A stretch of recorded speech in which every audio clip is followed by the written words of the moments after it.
กรรมอันเป็นสมบัติแห่งสัตว์โลกทั้งหลาย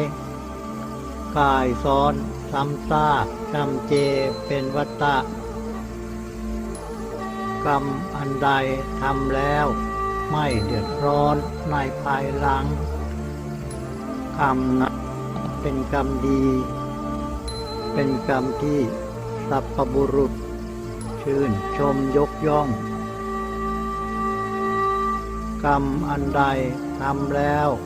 เดือดร้อนภายหลังกรรมนั้นเป็นกรรมชั่วเป็นของเผ็ดร้อน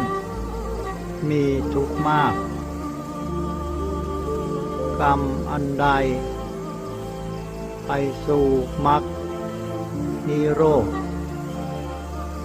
ความดับทุกข์